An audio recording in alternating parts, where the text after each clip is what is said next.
महात्मा गौतम बुद्ध की प्रेरक कथा। दोस्तों, वीडियो को पूरा वॉच करें। बरसों पहले मगध राज्य की सीमा से दूर साल और चंपा के घनघोर जंगलों के बीच एक दुर्गम पगडंडी निकलती थी। दोपहर ढलने लगी थी। पक्षियों की चहचहाट धीमी पड़ चुकी थी। तभी उस पगडंडी पर एक वृद्ध सक्कातासा भागता दिखाई दिया।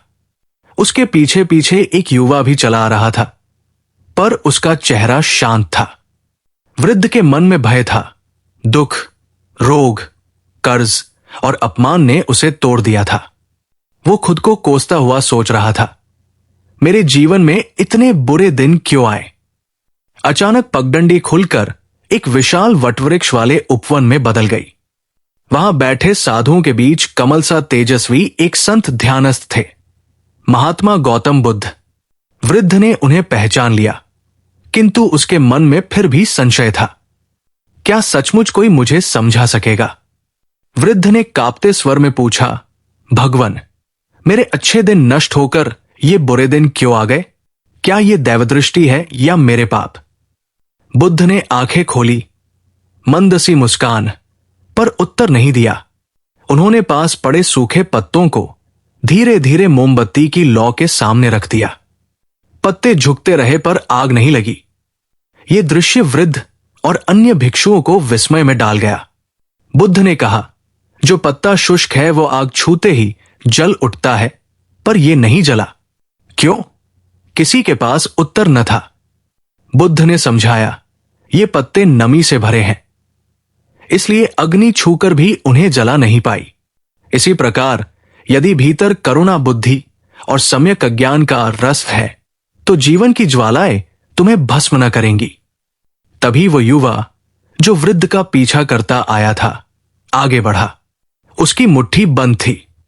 उसने कहा, श्रद्धे, मेरे पिता ने मृत्यु से पूर्व एक अंगूठी दी थी और कहा था, जब लगे कि अब सहना असंभव है, इसे बुद्ध को देना। बुद्ध ने अंगूठी ली। उस पर अजीब सी लिपि खुदी थी, यह भी बीत जाएगा। बुद्ध ने वृद्ध की ओर उंगली उठाई, क्या तुम इसे पढ़ सकते हो? वृद्ध ने पढ़ा और अश्रु बहाने लगा। बुद्ध बोले, तुम्हारे पिता ने महान सत्य दिया, सुख दुख दोनों अनित्य हैं। तुमने दुख को स्थायी मान लिया। इसी भ्रांत धारणा ने तुम्हें तोड़ा। जिसने अनित्य को समझ लिया उसके लिए बुरा दिन स्थायी नहीं रहता, वो शिक्षाप्रद अध्याय बन जाता है। रात हो चुकी थी। बुद्ध ने दोनों को और शिष्यों को भी पास की एक प्राचीन गुफा की ओर चलने को कहा। टॉर्च जैसी कोई चीज तो थी नहीं। हाथ में दिया लिए सब बढ़ चले। गुफा में भीतर जाते ही 3 दरवाजे दिखाई दिए। एक पर लिखा था भय, दूसरे पर लोभ, तीसरे पर मोह। बुद्ध ने कहा, जिस जिसको जीवन में बुरे दिन सताते हैं वे एक एक कर इन दरवाजों से निकल कर आओ। सब स्तब्ध। ये कैसी परीक्षा वृद्ध कांपा, पर बुद्ध ने आश्वस्त किया, डरो मत, मैं तुम्हारे साथ हूं। पहले दरवाजे के भीतर गहरा अंधेरा।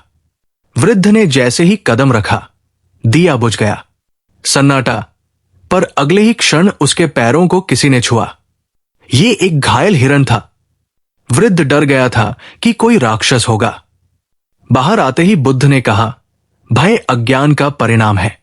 प्रकाश डालते ही ज्ञात होगा कि वो राक्षस नहीं, अवसर है करुणा का। तूने उस मौके को खो दिया। दूसरा दरवाजा खोला। भीतर स्वर्ण मुद्राओं का ढेर। वृद्ध के मन में लालसा जगी, यदि ये सब ले जाओ तो संकट कट जाए। पर जैसे ही वो आगे बढ़ा फर्श धंसने लगा। भागकर बाहर आया। बुद्ध ने कहा, लोभ हमेशा अधूरा पुल है, जितना आगे बढ़ोगे उतना ही खाई मिलेगी। तीसरा दरवाजा। भीतर दर्पणों का भूल भुलैया। वृद्ध बार बार रास्ता भटकता, अपना ही अक्स देखकर डरता। जब थककर बाहर आया तो बुद्ध बोले, मोह स्वयं की अनावश्यक चिता भूमि है। तुम अपना प्रतिबिंब देखकर उलझे। बाहर निकलते ही भ्रम टूट गया। फिर बुद्ध ने तीनों दरवाजों को एक साथ खोल दिया। अंधेरा हिरण बाहर आ गया। स्वर्ण मुद्राएं बहती धूल में बदल गई। दर्पणों का कांच टूटकर मिट्टी बन गया। बुद्ध ने कहा, भय, लोभ, मोह, यही वो बीज है जिनसे बुरे दिन का वृक्ष उगता है। इन्हें उखाड़ दो, वृक्ष सूख जाएगा। अगली सुबह सूर्य निकलते ही बुद्ध सबको गुफा पर्वत के पीछे स्थित एक शांत तालाब पर ले गए। पानी शीशे सा स्वच्छ था। बुद्ध ने पत्थर उछालकर जल में लहरें पैदा की और पूछा, क्या अब तुम अपना प्रतिबिंब देख सकते हो? वृद्ध ने देखा। अब उसमें कुछ भी स्पष्ट नहीं दिखा। बुद्ध ने कहा, जब मन रूपी जल अशांत होता है तब हम अपने स्व को नहीं देख पाते। तभी हम सोचने लगते हैं कि बुरे दिन आ गए।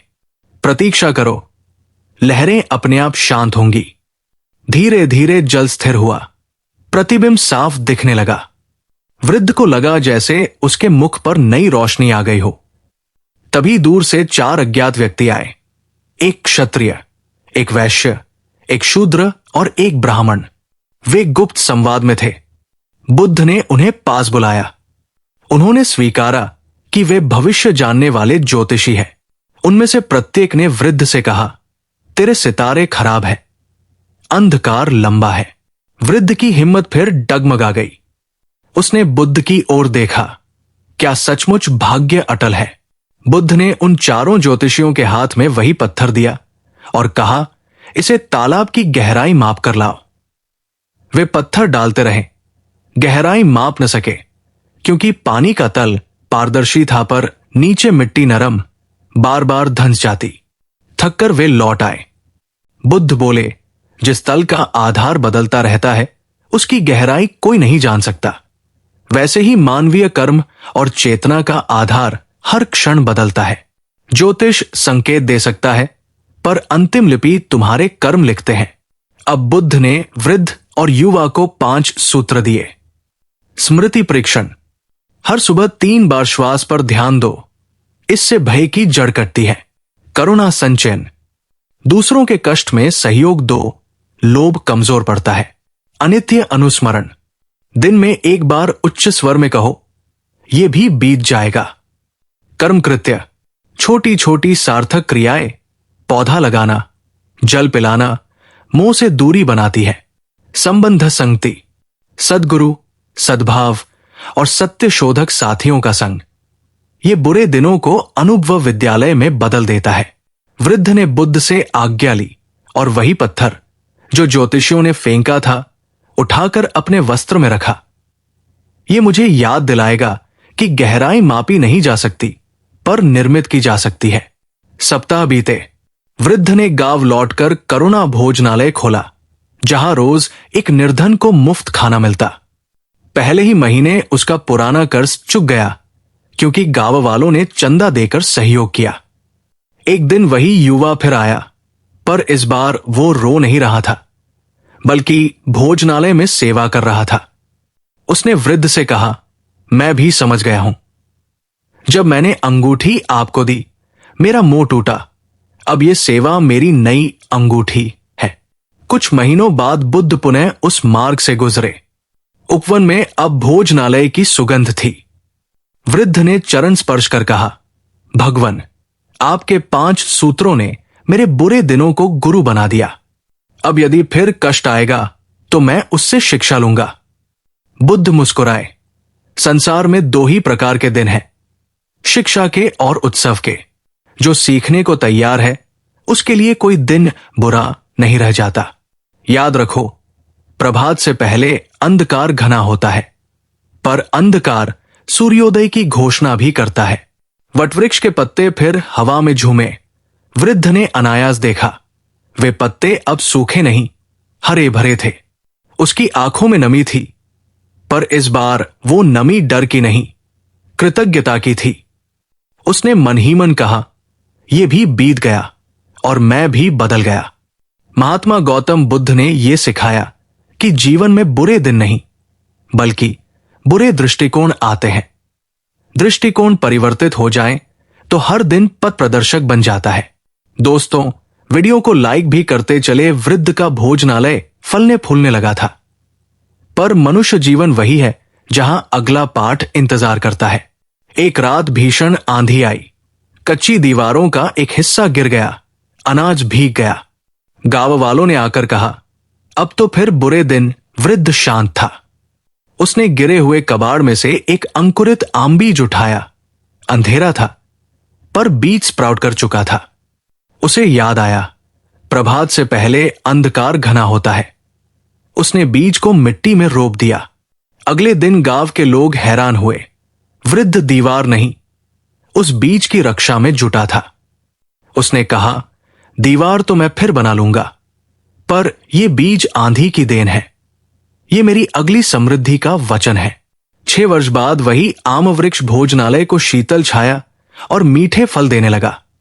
अधिक फल वृद्ध मुफ्त बांट देता, कुछ बेचता, आय भोजनालय का नया सहारा बन गई। समय का चक्र घुमा।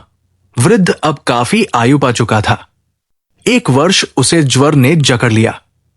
चिकित्सक ने कहा, दुर्बलता से बाहर आना कठिन है। सहयोगी चिंतित थे कि यदि वृद्ध न रहा तो भोजनालय भी न बचेगा। बीमार बिस्तर पर लेटा वृद्ध मुस्कुराकर बोला, मुझे 5 सूत्र की परीक्षा फिर देनी है। यह रोग स्मृति परीक्षण बढ़ाने का अवसर है। उसने सेवा कार्य युवाओं में बांट दिया और श्वास ध्यान बढ़ा दिया। 2 महीनों बाद वो उठ खड़ा हुआ। जिन युवाओं ने काम संभाला था, उनमें नेतृत्व क्षमता जागी। वृद्ध ने कहा, देखा, रोग ने मंच दिया ताकि नई पीढ़ी संभाल ले। अगर मैं स्वस्थ रहता तो शायद वे उभरते ही नहीं। उसी वर्ष गौतम बुद्ध पावापुरी की ओर जाते हुए उस क्षेत्र से गुजरे। वृद्ध, जो अब सबका अन्नदाता बाबा कहलाता था, कृतज्ञता सहित मार्ग पर पहुंचा। बुद्ध ने धीमी वाणी में कहा, जो करुणा का पुल बनाता है, उसका अंत भी करुणा में विलीन होता है। बाबा, तुम्हारे प्रश्न ने न जाने कितनों के बुरे दिनों को सार्थक बनाया। बाबा ने निवेदन किया, भगवन, मेरा अंतिम संशय, जब मृत्यु आएगी, क्या वह भी बुरा दिन होगा? बुद्ध ने भूमि पर एक वृत्त खींचा, बीच में बिंदु बनाया। मृत्यु वृत्त की परिधि है, पर जीवन चेतना केंद्र बिंदु। यदि दृष्टि केंद्र पर टिक जाए, परिधि का आना जाना सिर्फ रेखाचलन है, न प्रारंभ न अंत। बुद्ध ने जाते जाते 6ठा सूत्र भी दिया, जो कम ही शिष्यों को बतलाते थे। उपेक्षा संतुलन। जब आनंद और क्लेश समान हो जाए, तब भीतर स्थायी शांति प्रकट होती है। उस क्षण बुरे और अच्छे दिन शब्द मात्र रह जाते हैं। बाबा ने हाथ जोड़ कहा, मैं इसे बीज सूत्र बनाकर नई पीढ़ी को दूंगा। कुछ वर्ष बाद बाबा का शरीर शांत हो गया। उनके शिष्यों ने भोजनालय का आंगन मोमबत्तियों से भर दिया। हर मोमबत्ती किसी न किसी व्यक्ति की बुरे दिनों की कथा की याद थी, और इस बात की गवाही भी कि वे दिन बीत चुके हैं। उन मोमबत्तियों के मध्य बुद्ध की दी हुई वही अंगूठी रखी गई, जिस पर लिखा था, यह भी बीत जाएगा। अब शिलालेख सा एक और वाक्य उकेरा गया था, और तुम सीखकर आगे बढ़ जाओगे। इस तरह कथा बताती है कि जीवन के हर तूफान के पीछे कोई न कोई बीज छिपा है।